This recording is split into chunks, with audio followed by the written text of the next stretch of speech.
বিরতির পর এবার একটুখানি নতুন উদ্যমে আমরা আস্তে আস্তে এগিয়ে যাচ্ছি এই প্রচারের মধ্যে। কারণ এই রাস্তাঘাট এগুলো ডক্টর সরকারের ভীষণ রকমভাবে চেনা জানা, কিন্তু রিপাবলিক বাংলার এই নেতার সাথে ভোটের পথে একটু অন্য রকমভাবে কোথাও হচ্ছে।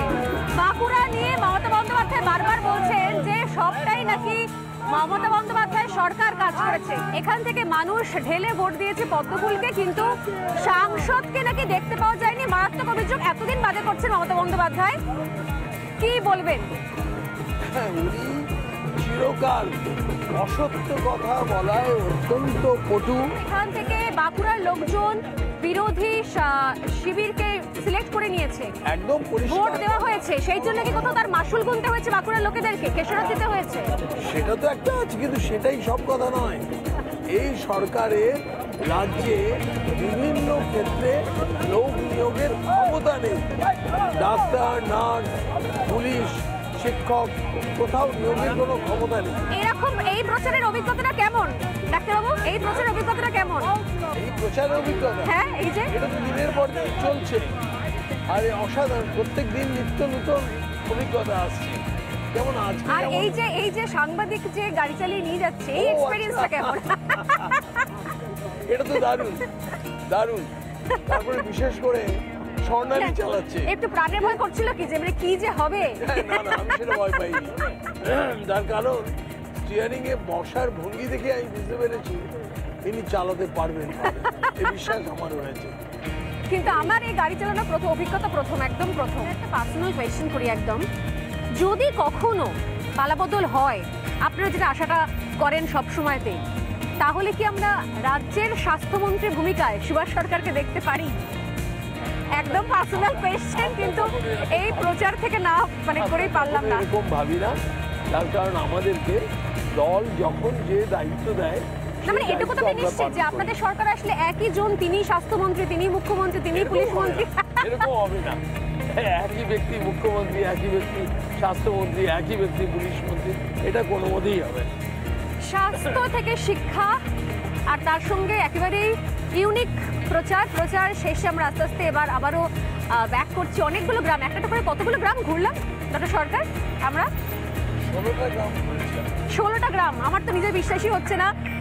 একটা ইউনিক প্রচারের সাক্ষী আমরাও, রিপাবলিক বাংলা। এবং এই প্রচার করতে করতে পরন্ত রোদে বিকেলবেলা, প্রায় বেলা গড়িয়ে বিকেল গড়িয়ে এবার পরন্ত বিকেলের আলো মেখে সন্ধ্যের দিকে আমরা এগোচ্ছি। বাঁকুড়ায় গ্রামে ঘুরে ঘুরে একেবারে গ্রামের নিজস্ব লোক, যেখানে যতটুকু যারা স্বেচ্ছায় এই মিছিলে থাকতে চাইছেন, পতাকা নিয়ে বেরোতে চাইছেন, শুধুমাত্র তাদেরকে নিয়েই সুভাষ সরকার জোর কদমে প্রচার সারছেন। শুধুমাত্র এইভাবেই গ্রামের রাস্তা পেরিয়ে একটু করে একটা করে গ্রাম ঘুরে বেড়ানো এবং সেখানকার মানুষের সঙ্গে কথা বলা, যেটা শুরুতেই বলছিলেন, আবারও বলি একবার, সেটা হচ্ছে পার্সোনাল যোগাযোগ, অর্থাৎ একান্ত ব্যক্তিগত স্তরের কথা। আর তার সঙ্গে এখনো যদিও পেশা নেই, কিন্তু রিপাবলিক বাংলার সাক্ষী থাকলো, ডাক্তারিটা চলছে।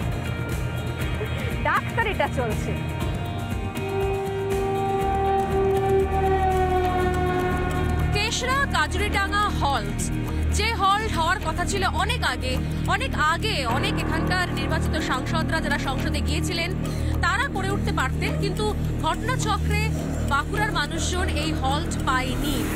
কিন্তু শেষ পর্যন্ত যেখানে দাঁড়িয়ে রয়েছে আমরা দেখতে পাচ্ছি নবনির্মিত একদিকে টিকিট কাউন্টার এবং অন্যদিকে রেল স্টেশন। সেটা কি করে সম্ভব হলো? প্রত্যেক ক্ষেত্রে তো শুনতে পাওয়া যাচ্ছে যে সবকিছু রাজ্য সরকার করে দিয়েছে, তাহলে এই হল্ট, এই স্টেশন, এই এত কাজ হলো কি করে? আমাদের সঙ্গে রয়েছেন এখানকার বিদায়ী সাংসদ ডক্টর সুভাষ সরকার। ডক্টর সরকার, একবার আপনাকে ডাকবো এখানে। এর আগেও অনেক দফায় অনেক সাংসদ এসেছেন গেছেন, কেউ অনেকবারে সাংসদ ছিলেন, কিন্তু যেটা দীর্ঘ প্রতীক্ষিত এই হল্ট, সেটা কখনো কাজ শেষের পথে, এই হল্টের মুখ কেউ দেখে উঠতে পারেনি, ফাইনালি হয়েছে। যদি মমতা বন্দ্যোপাধ্যায় বলছেন যে এই বাঁকুড়ার জন্য যা কিছু করার সবই উনি করে দিয়েছেন, তাহলে এই হল্ট কিভাবে হলো? 47 বছরের মানুষের ডিমান্ড, কিন্তু এই হল্ট স্টেশন, এমনকি বাসুদেব বাবু যখন রেলওয়ে স্ট্যান্ডিং কমিটির চেয়ারম্যান ছিলেন তখনও এই ডিমান্ড ছিল, হয়নি। মাননীয় মুখ্যমন্ত্রী যখন রেলমন্ত্রী ছিলেন তখনও এই ডিমান্ড ছিল, কিন্তু হয়নি। অবশেষে ঈশ্বরের এটা লিখন ছিল যে আমার হাত ধরেই এই বাঁকুড়া কেশরা কার্যডাঙ্গা হল স্টেশন এটা উদ্বোধন হবে। সেটা প্রায় পুরো মানে তৈরি হয়ে গেছে, শুধুমাত্র মডেল কোড অফ কন্ডাক্টের জন্যই উদ্বোধনের অপেক্ষা। মানে তাহলে এটা তাহলে খুব তাড়াতাড়ি, মানে জাস্ট নির্বাচনের পরপরই তাহলে উদ্বোধন করা সম্ভব হবে, তাই তো? নিশ্চিত হবে। এবং এটা আমি এদিকে আপনাকে রাখবো, যদি এটা উদ্বোধন হয়ে যায় সেক্ষেত্রে তো একটা বিষয় স্পষ্ট হয়ে যাবে, যারা এখানে হাসপাতালে চিকিৎসা নিতে আসছেন তাদের জন্য একটা বিশাল সুবিধা হবে। হাসপাতালে চিকিৎসা নিতে আসা ছাড়াও এখানে 27টা অফিস আছে এবং মানে স্কুল কলেজ সব আছে, সেখানের সমস্ত যারা নিত্যযাত্রী তাদের ভীষণভাবে সুবিধা হবে। তারা এসে সরাসরি এই স্টেশনে নামবে আর এখান থেকে পায়ে হেঁটে চলে যাবে। এই মুহূর্তে দাঁড়িয়ে রয়েছে আমরা বাঁকুড়ার যে Sammilani medical college, Bankura hospital. আমরা একবার দেখি এই নতুন ব্লকটা, একদমই নতুন ব্লক। আমরা দেখতেই পাচ্ছি যেখানে এখনো অনেক বিভাগ রয়েছে, যে বিভাগগুলো এখনো সেগুলোর ইনগ্রেশন হয়নি। এবং এখানে আমি শুরুতেই বলবো যে এখানে যে ডিপার্টমেন্টগুলো দেখতে পাওয়া যাচ্ছে, একদিকে কার্ডিওলজি, অন্যদিকে neuro, plastic surgery, nephrology, paediatric, urology, এখানে তো অনেকগুলো ডিপার্টমেন্ট দেখতে পাচ্ছি ডক্টর সরকার। মানে এইটা যদি পুরো ফাংশনাল থাকে তাহলে তো এটা অনেক দিক থেকে তাহলে এর মানুষ সুবিধা পাবে। কার্ডিওলজি, নিউরো সার্জারি, তার সঙ্গে সঙ্গে ট্রমা, প্লাস্টিক সার্জারি, এই সমস্তগুলোর জন্য আর মানুষকে কলকাতায় যেতে হতো না। এই যে বার্ন পেশেন্টদের পাঠিয়ে দিতে হয়, এগুলো করতে হতো না। এবং কার্ডিওলজি মানে ওপেন হার্ট সার্জারি, এগুলো সব বাঁকুড়ায় হতে পারত, মানে হওয়ার কথা। আচ্ছা, হওয়ার কথা কেন বলছেন? হওয়ার কথা এই জন্য বলছি, এই বিষয়টা একেবারে পুরোপুরি মানুষের সেবায় নিযুক্ত করতে গেলে যে রাজ্য সরকারকে ডাক্তার, নার্স সব দিতে হবে। এবং এখানে 6খানা মডিউলার ওটি আছে, যা আমার পিজি হাসপাতালেও নেই।